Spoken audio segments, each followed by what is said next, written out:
ಪ್ರೀತಿಯ ವೀಕ್ಷಕರೇ ನಮಸ್ತೆ. ಕರ್ನಾಟಕ ಸಿಂಹ ಮಾಧ್ಯಮಕ್ಕೆ ಸ್ವಾಗತ.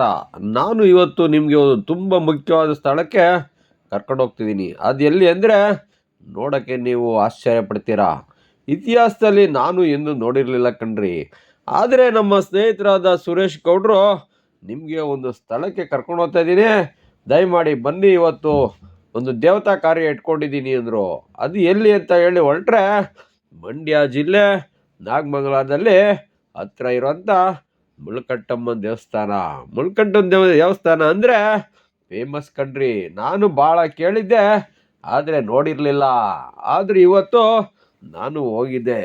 ಬನ್ನಿ, ಮುಳ್ಕಟ್ಟಮ್ಮ ಅಂದರೆ ಇಡೀ ಇತಿಹಾಸದಲ್ಲಿ ನಾಗಮಂಗಲ ಮುಳ್ಕಟ್ಟೆ ಅಂದರೆ ಯಾರಿಗೆ ಗೊತ್ತಿಲ್ಲ.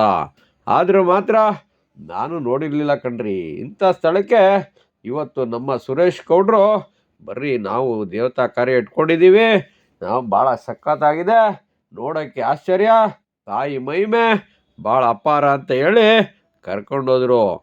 ಹೋದರೆ ಜಾಗನೇ ಇಲ್ಲ ಕಣ್ರಿ. ತಾಯಿ ದರ್ಶನ ಮಾಡೋಕ್ಕೆ ಜಾಗ ಸಿಗ್ತಾ ಇಲ್ಲ. ಯಾಕೆಂದರೆ ಜಂಗುಳಿ. ಭಾನುವಾರ ಬಂತು ಅಂದರೆ ಅಲ್ಲಿ ಎಲ್ಲಿಲ್ಲದ ಜನ. ಅಮಾವಾಸ್ಯೆ ಪೌರ್ಣಮಿಲಂತೂ ಕಾಲಿಡೋಕ್ಕೆ ಜಾಗನೇ ಸಿಗಲ್ಲ. ಇಲ್ಲಿ ನೋಡೋಕ್ಕೆ ಒಂದು ಆನಂದ. ತಾಯಿ ಆಶೀರ್ವಾದ ಸಿಗಬೇಕಂದ್ರೆ ಕೋಟಿ ಕೊಟ್ಟರು ಸಿಗಲ್ಲ. ಅಂಥ ಒಂದು ಸ್ಥಳಕ್ಕೆ ಸುರೇಶ್ ಗೌಡ್ರು ನನ್ನ ಕರ್ಕೊಂಡೋದ್ರು. ನಾನಂತೂ ಭಾಳ ಖುಷಿಪಟ್ಟೆ. ಏಕೆಂದರೆ ಇಷ್ಟೊಂದು ಜನನ, ಇಂಥ ಶಕ್ತಿ ಮಹಿಮೆ ತಾಯಿ ಆಶೀರ್ವಾದ ಸಿಕ್ತು ಅಂದರೆ ನಾನು ಧನ್ಯ. ಅಂದರೆ ಅಮಾವಾಸ್ಯೆ ಪೌರ್ಣಮಿಲಂತೂ ಇಲ್ಲಿ ಭಾರಿ ಜನಸ್ತೋಮ, ಮಾಟ ಮಂತ್ರ ಏನೇ ಇದ್ರೂ ಈ ತಾಯಿ ಮುಂದೆ ಏನು ನಡೆಯಲ್ಲ ಕಣ್ರಿ. ಇಲ್ಲಿ ಶಕ್ತಿ ಹೇಳೋಕ್ಕೆ ಅಪಾರ.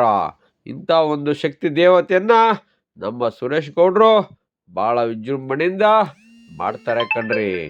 ನಿಜವಾಗೂ ಇಲ್ಲಿ ಹೇಳೋಕ್ಕೆ ಅಸಾಧ್ಯ. ಬನ್ನಿ, ಮುಳ್ಕಟ್ಟಮ್ಮ ಅಂದರೆ ಯಾರಿಗೆಲ್ಲ ಗೊತ್ತಿಲ್ಲ. ದಯಮಾಡಿ ನೀವೊಂದು ಬಾರಿ ಮುಳ್ಕಟ್ಟಮ್ಮ ಸ್ಥಳಕ್ಕೆ ಬನ್ನಿ. ಇದು ಇಂಪಾರ್ಟೆಂಟ್ ಅಂದರೆ ನೋಡಿ.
ಮುಳ್ಕಟ್ಟಮ್ಮನ್ನ ಆಶೀರ್ವಾದ ಕೊಡಿಸಿ ಆ ತಾಯಿ ದರ್ಶನ ಮಾಡಿಸಿದ ಸುರೇಶ್ ಗೌಡ್ರಿಗೂ ಹಾಗೂ ಅವರ ಫ್ಯಾಮಿಲಿಗೆ ನಮ್ಮ ಮಾಧ್ಯಮದಿಂದ, ನನ್ನ ವೈಯಕ್ತಿಕವಾಗಿ ನಮ್ಮ ಮಾಧ್ಯಮದಿಂದ ಧನ್ಯವಾದಗಳು ಹೇಳ್ತಾ ಇದ್ದೀವಿ. ನಿಜವಾಗ್ಲೂ ಸುರೇಶ್ ಗೌಡ್ರು ಅವರ ಫ್ಯಾಮಿಲಿಗೆ ಆ ತಾಯಿ 106 ವರ್ಷ ಆಯಸ್ಸು ಕೊಟ್ಟು ಕಾಪಾಡಲಿ ಅಂತೇಳಿ ಕೇಳ್ತಾ ಈ ಎಪಿಸೋಡ್ನ ಮುಗಿಸ್ತಾ ಇದ್ದೀನಿ.